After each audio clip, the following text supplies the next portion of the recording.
I don't know what I did.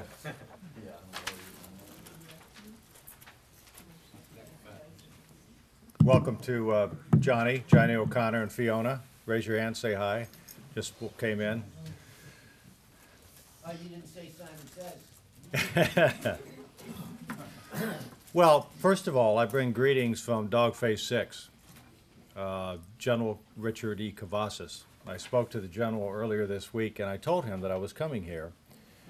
And, of course, many of you will recall that 2 years ago in Gatlinburg, we had a conference call with the general on a hookup, and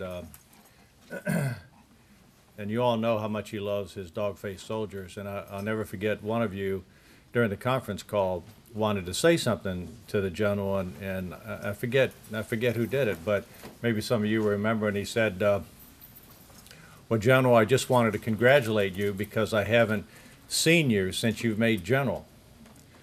And Cavazos said, and his answer was, "Why, you all made me a general."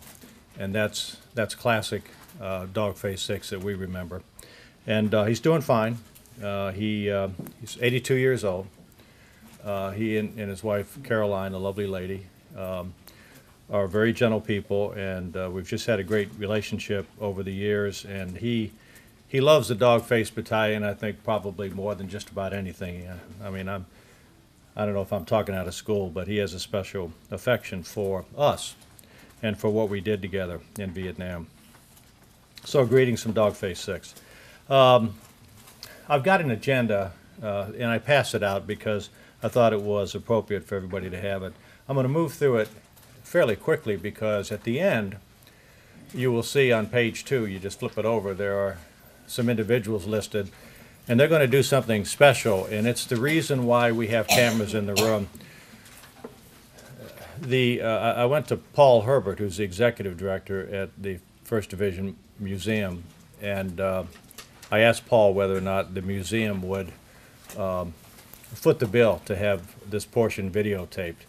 And the core of it are the readings that you're going to hear. And these are stories or portions of stories that have been written by some of you for the book. And I'm going to talk about the book here in a minute. But first, let me just tell you a little bit about the advisory board. Last November, I got a call from Paul Herbert, and he said to me something like this: "I'm forming an advisory board because the museum is thinking about expanding." If you've been there in Wheaton to the 1st Division Museum, you know they have a very impressive exhibition for World War I, World War II, and, in my view, a not so impressive exhibition for Vietnam. And he said to me, we're thinking of expanding, picking up in 1970, when the division came back from Vietnam, through the Cold War, Kosovo, into Iraq and Afghanistan, and sort of continue to tell the story of the Big Red One. And he said to me, he said, "I need a Vietnam grunt, non-lifer type on my advisory board." I said, "Well, you called the right man." And so he asked me to be on it. I told him I was proud to do it. And we've had one meeting in Wheaton, and the advisory board is chaired by Lieutenant General Rame, who commanded the division in Desert Storm, and co-chaired by Major General, they're both retired, John Batiste, who commanded the division, at least for a part of the fighting in Iraq, and I think he was there, would have been in probably 2004, 2005. Met them both for the first time, and they're both remarkable gentlemen. And the objective is, as I say, to continue to tell the Big Red One story. We're very fortunate because the 1st Division is a legacy for Colonel McCormick, who is a former chairman of the Chicago Tribune, and he served as an artillery commanding officer with the Big Red One in the First World War. And when he passed, he left a lot of money to establish the McCormick Foundation, and he specifically indicated that the sums of that money will go to the 1st Division, and that's what's permitted the unit to create a museum and to do so many of the things that other divisions can't do because they have a foundation supporting it, And it's the intention of Colonel Herbert and the advisory board to try to talk the McCormick Foundation into this expansion plan, which will be extremely costly. So we're planning to put together a plan in hopes that the McCormick Foundation will okay it, and this will become a reality. My mission on it, just for you to know, is to see that, since we're talking about expansion, is to not start at 1970, but to sweep back, and again, I'm speaking for myself, not for anybody else, do a better job for Vietnam. I think we earned it. I think they can do a better job, and I think that anybody who's been there can see the differences in how the wars are treated, and I think we just need to do a better job for the Big Red One soldiers who served in the Vietnam War. Okay, so that's kind of the status update on that. No questions, Johnny. We got a lot of ground to cover. I just wonder, it was 10 years ago I was there, is it still just the little benches with the film? Well, I don't want to spend a lot of time talking about it. We got a lot of ground to cover, but yeah, look, I mean, we can talk about it some other time, but we deserve more than what's done, and I'm not criticizing the folks who did it. They sort of stuck it into the space that was available, but now we're talking about expanding. Let's do some important things, and let's start with Vietnam. So that's my view on it, and I think Johnny just agreed with that. All right, Charlie Company book. Well, there it is. Tom Mercer lit a fire, and that fire is blazing. I mean, he lit the fire for Gatlinburg to get us all together and show a lot of tenacity in doing that. And but Tom's vision was more than that. It was, look, it's good to get together, but let's do something beyond that. And so he kept talking about we ought to write stories and we ought to write a book, Charlie Company book.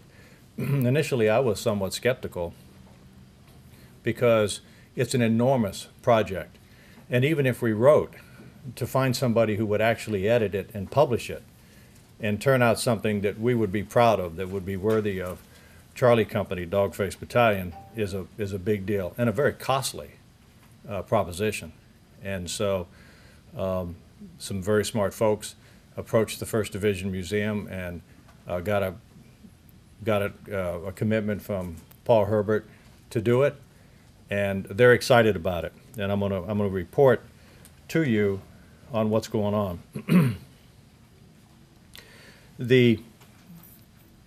And again, the cameras are part of their excitement. I've indicated to Paul that, and you can call it grandiose thinking on my part, but I think the Charlie Company book, the story about that, has the makings of a documentary. You know, I've talked to Paul about that, and so we've batted around some possibilities, and the taping today, and particularly the readings that you're going to hear at the end, is my first crack at developing something that we could talk a professional into, maybe getting excited about doing a documentary on the process of the book. The 1st Division Museum is committed to cooperating with that if we can do it, and culminating ultimately in, we hope, next year, we all get together, if you decide to do that, at the museum in Wheaton, Illinois, and the book would be released at the same time and have a big splash. So that's sort of the grand plan. But why is the 1st Division Museum so excited about this book?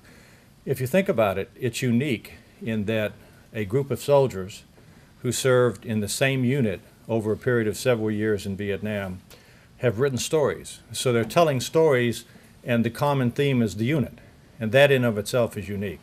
I think further, you all know that Vietnam veterans haven't written as much as we should. I mean, the bottom line is that there are a lot of stories about Vietnam, sort of day-to-day, the life of the infantryman, the life of the soldier in Vietnam, that hasn't been told. And I think there are a lot of reasons for that. But this is an opportunity for us to tell our story. And the 1st Division Museum sees the uniqueness of it. Herbert also believes that once the book is published, he thinks it might encourage other Big Red One units who served in Vietnam to also think about writing. And he's looking at it from the standpoint of a military historian. He wants to memorialize the history of what we have to say while we're still around to say it. I mean, let's face it, we're not getting any younger. And if the story about Vietnam vets are going to be written, we have to write it. It can't be written after we're gone. So, and I don't know about you, but if I'm around when I'm 80, 85 years old, I don't know that I'm going to be writing anything that anybody's going to want to read anyway. So the time is now. Really, it's a legacy piece for us. It really is. It's a legacy piece. That's how I see it.